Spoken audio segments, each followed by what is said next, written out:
Hello, जय हिंद, नमस्कार दोस्तों। आप सभी का स्वागत है आपके अपने YouTube channel online GK free classes में। आज के इस क्लास में हम एसएससी एमटीएस एग्जाम 2025 के लिए मॉडल पेपर नंबर 10 लेकर आए हैं। और मेरे भाई इस 10वें मॉडल पेपर के अंदर हमने उन्हीं क्वेश्चनों को कवर किया है जो क्वेश्चन आपके एसएससी एमटीएस एग्जाम 2025 के लिए इम्पोर्टेंट रहेंगे। इसलिए इस 10वें मॉडल पेपर को आपको कंप्लीट देखना है और इस मॉडल पेपर के एंड में आपको बताना है कि आपके टोटल कितने क्वेश्चन सही होते हैं। और यदि आप हमारे इस YouTube चैनल से पहली बार जुड़े हैं तो इस YouTube चैनल को कर लीजिए सब्सक्राइब और बेल आइकन को प्रेस करना, ताकि ऐसी शानदार क्लास का नोटिफिकेशन आपको सबसे पहले देखने को मिले। तो चलिए शुरू करते हैं आज के इस 10वें मॉडल पेपर को बिना देरी के। पहला प्रश्न है आप सभी के सामने। नीचे दिए गए प्रश्न में प्रश्न चिन्ह के स्थान पर आने वाली संख्या को ज्ञात करें। यानी कि पहला प्रश्न आप सभी के सामने नंबर एनालॉजी से संबंधित प्रश्न दिया गया है और आपसे पूछा गया है कि इस प्रश्न चिन्ह के स्थान पर कौन सी संख्या आएगी। और मेरे भाई आपके एसएससी एमटीएस एग्जाम की हर शिफ्ट के अंदर इस टाइप के लगभग 2 से 3 प्रश्न पूछे जाते हैं। तो इस टाइप के प्रश्न को आप एग्जाम में देखते हैं, फटाफट से कैसे सोल्व करेंगे तो वो देखिए जब भी इस टाइप का प्रश्न आपको एग्जाम में दिया जाए तो आपको क्या करना है। सबसे पहले आपको यहाँ पर पता करना है कि 7 से यहाँ पर 45 कैसे बना है। यानी कि जिस प्रकार से 7 से यहाँ पर 45 बना है उसी प्रकार से हम यहाँ पर बताएंगे कि 9 से इस प्रश्न चिन्ह के स्थान पर कौन सी संख्या आएगी। तो मेरे भाई यहाँ पर ध्यान से देखिए इस प्रश्न को किस प्रकार से सोल्व किया गया है। तो सबसे पहले हम क्या करेंगे, यहाँ पर पता करेंगे कि 7 से यहाँ पर 45 कैसे बना है। तो 7 से यहाँ पर 45 बनाने के लिए क्या किया गया है, सबसे पहले इस 7 का मल्टीप्लाई किया गया है 6 के साथ में। तो यहाँ पर देखिए 6 और 7 को आपस में गुणा कर देंगे तो यहाँ पर बन जाएगा 7 छीके 42 और मेरे भाई 42 से 45 बन जाएगा कैसे। तो ध्यान से देखिए यदि हम 42 के अंदर क्या कर दें +3 कर दें तो 42 और 3 मिलकर बन जाएगा 45। और ध्यान से देखिए 45 यहाँ पर आप सभी के सामने दिया गया है। अब इसी प्रकार से हम क्या करेंगे, 9 से इस प्रश्न चिन्ह की वैल्यू ज्ञात करेंगे। तो करेंगे क्या, सबसे पहले तो इस 7 की तरह इस 9 को भी हम क्या कर देंगे 6 के साथ में मल्टीप्लाई कर देंगे। तो ध्यान से देखिए 9 और 6 को आपस में गुणा कर देंगे तो यहाँ पर बन जाएगा 9 छीके 54। और मेरे भाई इस 54 के अंदर भी हम क्या कर देंगे +3 कर देंगे तो 54 और 3 मिलकर बन जाएगा 57। यानी कि इस प्रश्न चिन्ह के स्थान पर संख्या भरी जाएगी 57। अब हमें देखना है कि 57 किसी ऑप्शन में है। तो आंसर 57 हमें दिया गया है ऑप्शन ए के अंदर। तो पहले प्रश्न के अंदर ऑप्शन ए हो जाएगा सभी का करेक्ट आंसर है।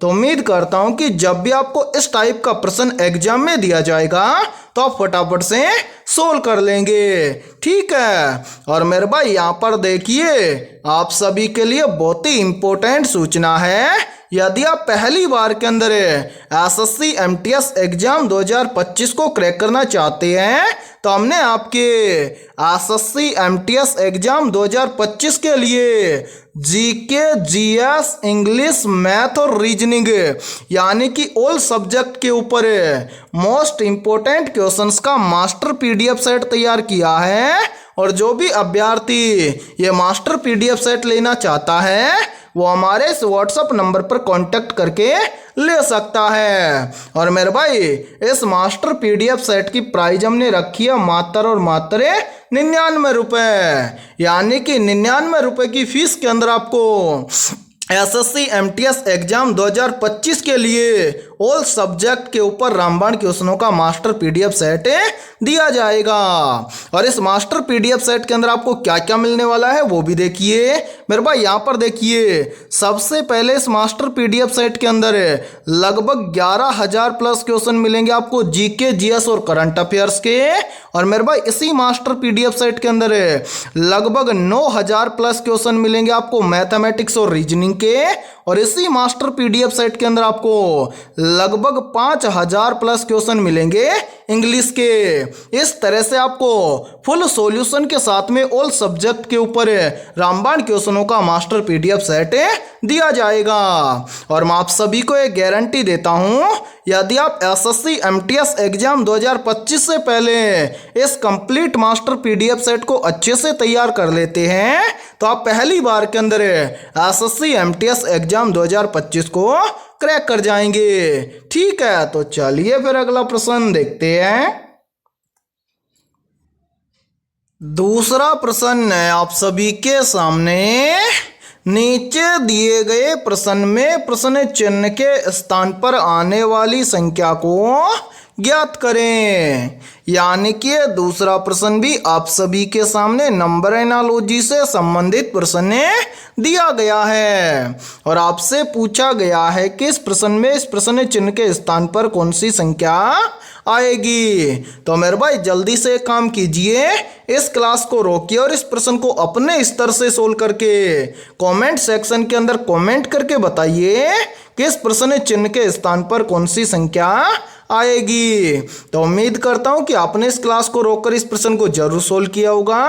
तो आइए देखते हैं कि आपका आंसर क्या आया है। तो मेरे भाई इस टाइप के प्रश्न को आप एग्जाम में देखते हैं फटाफट से कैसे सोल्व करेंगे। तो वो देखिए जब भी इस टाइप का प्रश्न आपको एग्जाम में दिया जाए तो आपको क्या करना है। सबसे पहले आपको यहाँ पर पता करना है कि 88 और 64 इन दोनों के बीच में आपस में क्या रिलेशन है, या फिर 88 से यहाँ पर 64 कैसे बना है। तो मेरे भाई यहाँ पर ध्यान से देखिए 88 से यहाँ पर 64 बन जाएगा कैसे। सबसे पहले तो यहाँ पर 88 से 64 बनाने के लिए क्या किया गया है, 88 की दोनों संख्याओं को आपस में जोड़ा गया है। तो ध्यान से देखिए 88 की दोनों संख्याओं को आपस में जोड़ेंगे तो 8 और 8 मिलकर बन जाएगा 16। और मेरे भाई यहाँ पर ध्यान से देखिए यदि हम इस 16 का क्या कर दें, 4 गुना कर दें तो यहाँ पर बन जाएगा 16 चौक 64। और ध्यान से देखिए 64 यहाँ पर आप सभी के सामने दिया गया है। अब यही सेम लॉजिक हम लगाएंगे 68 के अंदर और 68 से इस प्रश्न चिन्ह की वैल्यू ज्ञात करेंगे। तो करेंगे क्या, सबसे पहले तो 68 की दोनों संख्याओं को आपस में ऐड कर लेंगे। तो यहाँ पर देखिए मेरे भाई 6 और 8 मिलकर बन जाएगा 14। और जिस प्रकार से यहाँ पर 16 का 4 गुना किया गया है उसी प्रकार से यहाँ पर हम क्या कर देंगे, 14 का 4 गुना कर देंगे। तो ध्यान से देखिए यहाँ पर बन जाएगा 14 चौक 56, यानी कि इस प्रश्न चिन्ह के स्थान पर संख्या भरी जाएगी 56। और जिन भी अभ्यर्थियों का आंसर 56 आया था समझना उनकी तैयारी बेहतर है। और मेरे भाई ध्यान से देखिए 56 में दिया गया है ऑप्शन बी के अंदर है। तो दूसरे प्रश्न के अंदर ऑप्शन बी हो जाएगा सभी का करेक्ट आंसर है। ठीक है, तो चलिए फिर अगला प्रश्न देखते हैं। तीसरा प्रश्न है आप सभी के सामने। नीचे दिए गए विकल्पों में से उस संख्या का चयन कीजिए जो प्रश्न चिन्ह को प्रतिस्थापित कर सके। यानी कि तीसरा प्रश्न आप सभी के सामने नंबर सीरीज से संबंधित प्रश्न दिया गया है और आपसे पूछा गया है कि इस सीरीज में इस प्रश्न चिन्ह के स्थान पर कौन सी संख्या आएगी। तो मेरे भाई इस टाइप के प्रश्न को आप एग्जाम में देखते हैं फटाफट से कैसे सोल्व करेंगे। तो वो देखिए आपको जब भी एग्जाम के अंदर सीरीज से संबंधित प्रश्न दिया जाए तो आपको क्या करना है, सबसे पहले आपको ये देखना है कि सीरीज में आपको क्या क्या दिया गया है।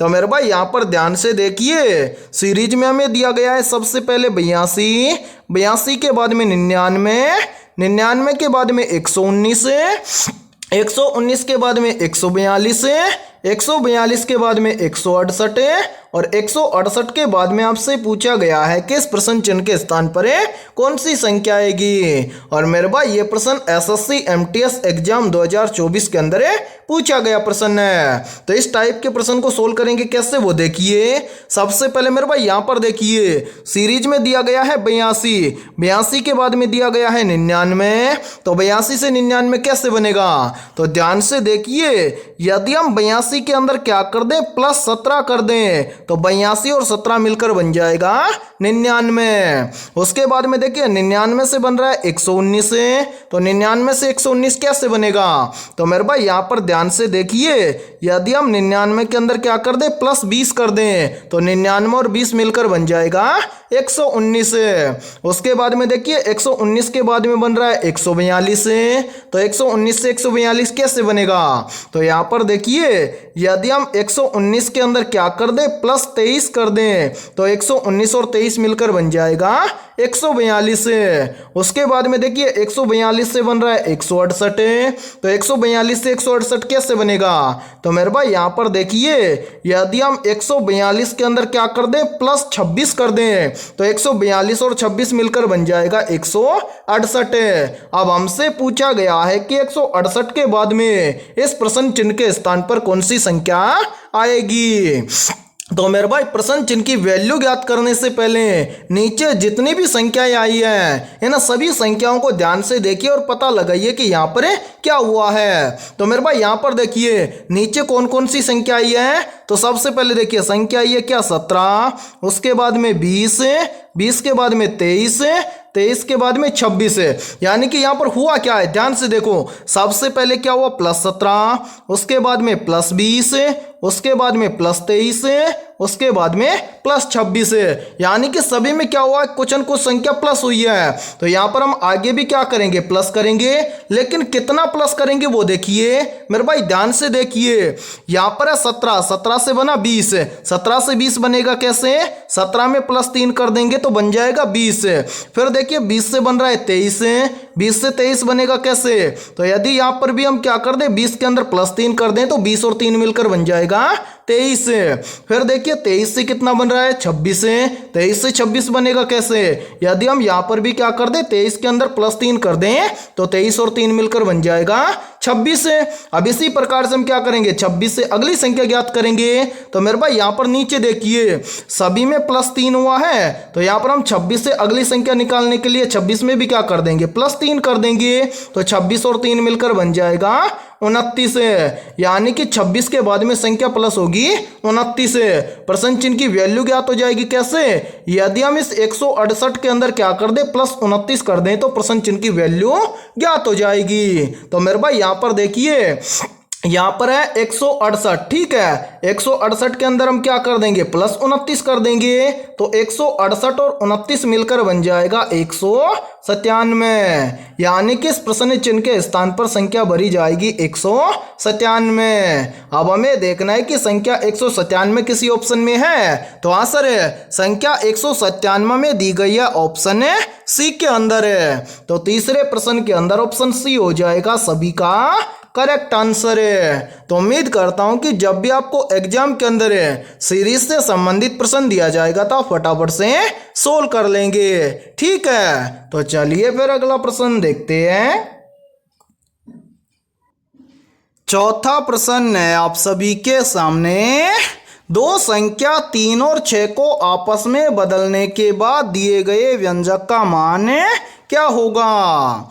यानी कि चौथा प्रश्न आप सभी के सामने गणितीय संक्रियाओं से संबंधित प्रश्न दिया गया है। तो मेरे भाई इस टाइप के प्रश्न को आप एग्जाम में देखते ही फटाफट से कैसे सोल्व करेंगे, तो वो देखिए सबसे पहले प्रश्न को ध्यान से पढ़िए कि प्रश्न में क्या बोला गया है। तो मेरे भाई यहाँ पर देखिए प्रश्न में बोला गया है कि दो संख्या 3 और 6 को आपस में बदलने के बाद दिए गए व्यंजक का मान क्या होगा। यानी कि आपको क्या करना है 3 के स्थान पर 6 रखना है और 6 के स्थान पर 3 रखना है, और जो नया समीकरण बनेगा उस समीकरण को सोल्व करके उसका मान हमें ज्ञात करना है। कैसे, तो देखिए सबसे पहले हम बनाएंगे नया समीकरण। तो मेरे भाई यहाँ पर देखिए सबसे पहले 12, उसके बाद में गुणा, फिर क्या है 3, 3 के स्थान पर हम क्या रखेंगे 6, उसके बाद में क्या है भाग, फिर क्या है 6, 6 के स्थान पर क्या रखेंगे 3, उसके बाद में क्या है प्लस का 8 और उसके बाद में क्या है माइनस का 2। अब यहाँ पर हम क्या करेंगे समीकरण को सोल्व करेंगे। तो मेरे भाई समीकरण के अंदर हम क्या करेंगे सबसे पहले सोल्व करेंगे भाग को। तो यहाँ पर देखिए यहाँ पर है क्या 12, उसके बाद में क्या है गुणा, फिर क्या है मेरे भाई यहाँ पर देखिए 3 का भाग देंगे 6 में, तो ये चला जाएगा 3 दूना के 6, उसके बाद में क्या है प्लस का 8 और उसके बाद में है माइनस का 2। तो मेरे भाई यहाँ पर देखिए भाग करने के बाद में हम क्या करेंगे गुणा करेंगे। तो यहाँ पर देखिए 12 और 2 का आपस में गुणा करेंगे तो यहाँ पर बन जाएगा 12 दूना के 24। यहाँ पर बच रहा है क्या प्लस का 8 और उसके बाद में है माइनस का 2। अब हम क्या करेंगे प्लस प्लस को ऐड कर लेंगे और माइनस को घटा देंगे। तो यहाँ पर देखिए प्लस का 24 है और प्लस का 8 है, तो 24 और 8 मिलकर बन जाएगा 32 है। यहाँ पर क्या बच रहा है माइनस का 2, तो 32 में से हम क्या कर देंगे माइनस 2 कर देंगे। तो मेरे भाई 32 में से माइनस 2 करेंगे तो यहाँ पर बच जाएगा 30। यानी कि इस प्रश्न के अकॉर्डिंग इस समीकरण को यदि हम सोल्व करेंगे तो इस समीकरण का मान आएगा 30। अब हमें देखना है कि 30 किसी ऑप्शन में है, तो आंसर है 30 हमें दिया गया है ऑप्शन डी के अंदर है। तो चौथे प्रश्न के अंदर ऑप्शन डी हो जाएगा सभी का करेक्ट आंसर है। तो उम्मीद करता हूं कि जब भी आपको इस टाइप का प्रश्न एग्जाम में दिया जाएगा तो आप फटाफट से सोल्व कर लेंगे। ठीक है, तो चलिए फिर अगला प्रश्न देखते हैं। पांचवा प्रश्न है आप सभी के सामने। यदि ए का अर्थ प्लस यानी कि जोड़ है, बी का अर्थ गुणा है, सी का अर्थ माइनस यानी कि घटाना है और डी का अर्थ है भाग, तो निम्नलिखित समीकरण का मान क्या होगा। यानी कि ये पांचवा प्रश्न भी आप सभी के सामने गणितीय संक्रियाओं से संबंधित प्रश्न दिया गया है और आपसे पूछा गया है कि यदि हम इस प्रश्न के अकॉर्डिंग इस समीकरण को सोल्व करेंगे तो इस समीकरण का मान क्या होगा। तो कैसे सोल्व करेंगे, तो वो देखिए इस टाइप के प्रश्न को एग्जाम में सोल्व करना बहुत ही आसान होता है। कैसे सोल्व करेंगे वो देखिए मेरे भाई। यहाँ पर देखिए प्रश्न में आपको बोला गया है कि ए का अर्थ है प्लस है, तो ए के स्थान पर हम क्या कर देंगे प्लस कर देंगे। उसके आगे बोला गया है कि बी का अर्थ है गुणा, तो बी के स्थान पर हम क्या कर देंगे गुणा कर देंगे। उसके आगे बोला गया है कि सी का अर्थ है माइनस है, तो सी के स्थान पर हम क्या कर देंगे माइनस कर देंगे।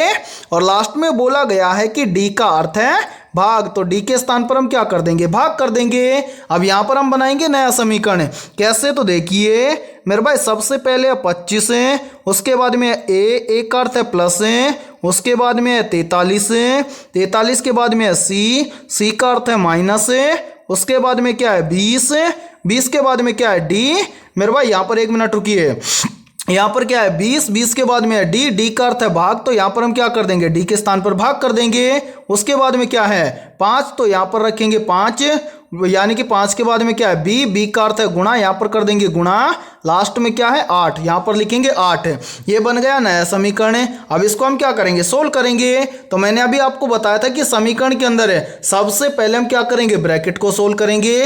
ब्रैकेट समीकरण के अंदर नहीं दिया गया है, ब्रैकेट के बाद में हम सोल्व करेंगे भाग को। तो मेरे भाई यहाँ पर देखिए भाग हमें दिया गया है, तो यहाँ पर हम क्या करेंगे 5 का भाग देंगे सबसे पहले 20 में, तो ये चला जाएगा 5 चौक 20। बाकी यहाँ पर देखिए फर्स्ट में दिया गया है 25 है, उसके बाद में प्लस 43 है, उसके बाद में क्या है माइनस है और यहाँ पर बच रहा है गुणा में 8, तो यहाँ पर लिख देंगे गुणा में 8। भाग करने के बाद में क्या करेंगे गुणा करेंगे। तो मेरे भाई यहाँ पर देखिए 4 और 8 का आपस में क्या कर देंगे गुणा कर देंगे, तो यहाँ पर बन जाएगा 8 चौक 32 है। यहाँ पर क्या है मेरे भाई सबसे पहले 25, उसके बाद में प्लस का 43 है और यहाँ पर बीच में क्या है माइनस है। अब गुणा करने के बाद में क्या करेंगे प्लस प्लस को ऐड कर लेंगे और माइनस को घटा देंगे। तो यहाँ पर देखिए प्लस का है 25 और प्लस का है 43 है, तो 25 और 43 मिलकर बन जाएगा 68 है। यहाँ पर क्या बच रहा है माइनस का 32 है, तो 68 में से हम क्या कर देंगे माइनस 32 कर देंगे। तो मेरे भाई 68 में से 32 चला जाएगा, तो यहाँ पर बचेगा 36 है। यानी कि इस प्रश्न के अकॉर्डिंग हम इस समीकरण को सोल्व करेंगे तो इस समीकरण का मान आएगा 36। अब हमें देखना है कि 36 किसी ऑप्शन में है, तो आंसर 36 हमें दिया गया है ऑप्शन सी के अंदर। तो पांचवें प्रश्न के अंदर ऑप्शन सी हो जाएगा सभी का करेक्ट आंसर। तो उम्मीद करता हूं कि ये पांचवा प्रश्न भी आपको अच्छे से क्लियर हो गया होगा। और जब भी इस टाइप का प्रश्न आपको एग्जाम में दिया जाएगा तो फटाफट से सोल्व कर लेंगे। ठीक है, तो चलिए फिर अगला प्रश्न देखते हैं। छठा प्रश्न है आप सभी के सामने। विक्रमशिला गंगा डॉल्फिन वन्यजीव अभ्यारण्य निम्नलिखित में से किस राज्य में स्थित है?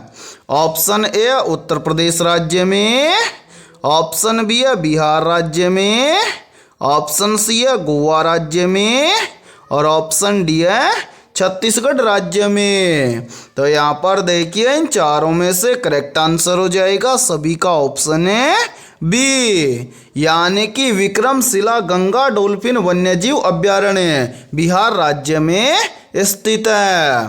तो छठे प्रश्न के अंदर करेक्ट आंसर हो जाएगा सभी का ऑप्शन है बी। और मेरे भाई ये प्रश्न बहुत ही इंपॉर्टेंट प्रश्न है, चाहे तो आप इस प्रश्न का स्क्रीनशॉट भी ले सकते हैं या फिर आप इस प्रश्न को अपनी नोटबुक के अंदर आप नोट भी कर सकते हैं, क्योंकि ये प्रश्न बार बार एग्जाम के अंदर रिपीट होता है। ठीक है, तो चलिए फिर अगला प्रश्न देखते हैं।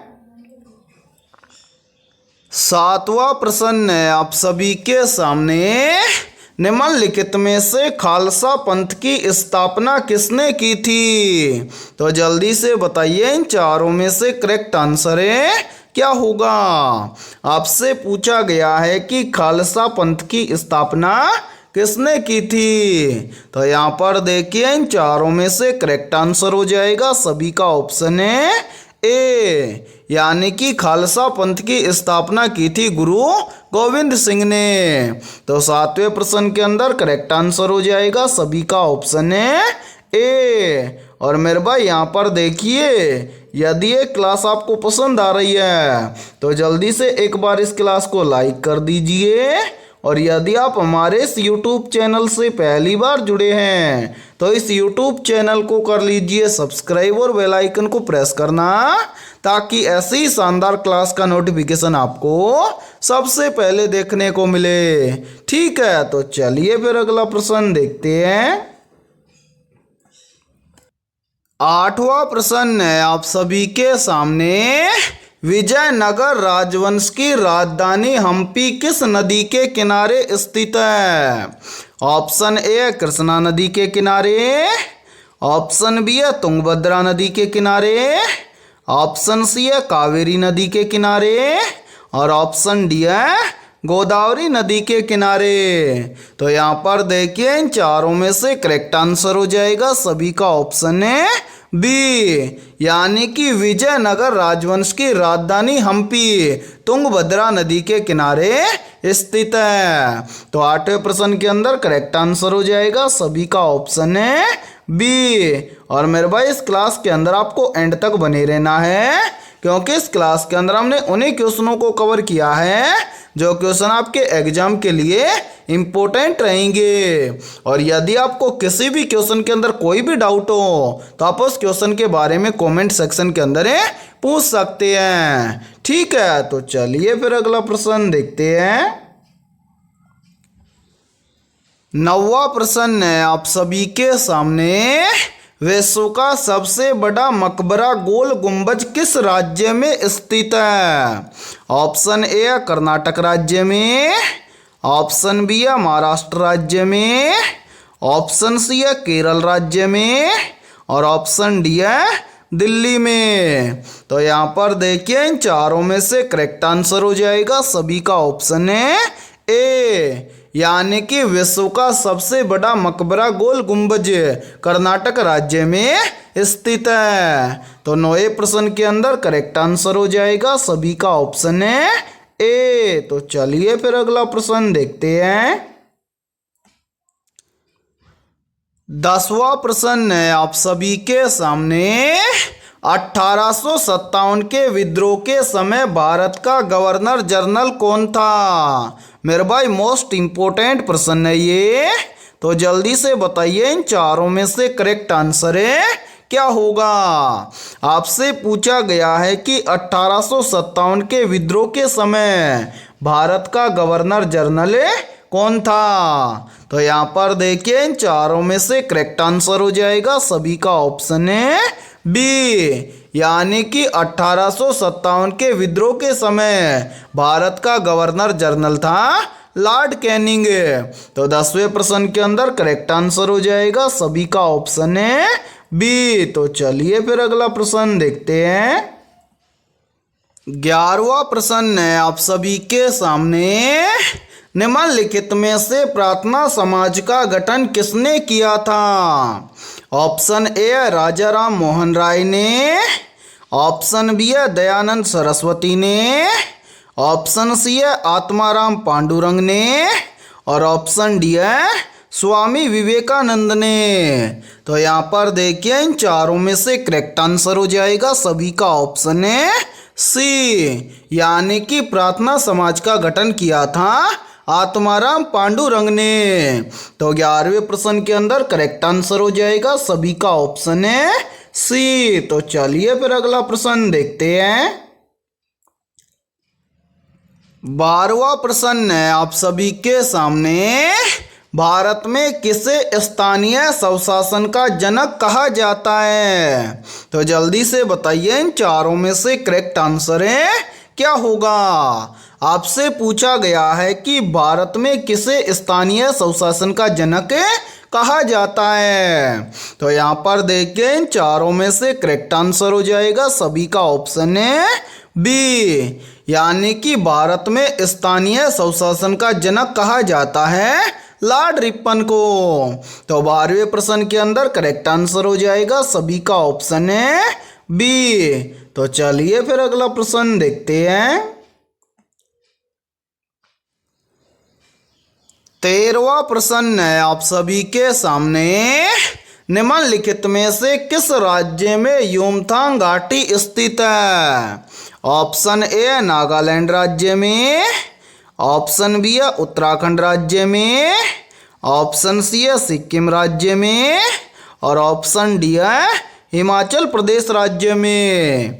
तो यहाँ पर देखिए इन चारों में से करेक्ट आंसर हो जाएगा सभी का ऑप्शन है सी, यानी कि सिक्किम राज्य में युमथांग घाटी स्थित है। तो 13वें प्रश्न के अंदर करेक्ट आंसर हो जाएगा सभी का ऑप्शन है सी। तो चलिए फिर अगला प्रश्न देखते हैं।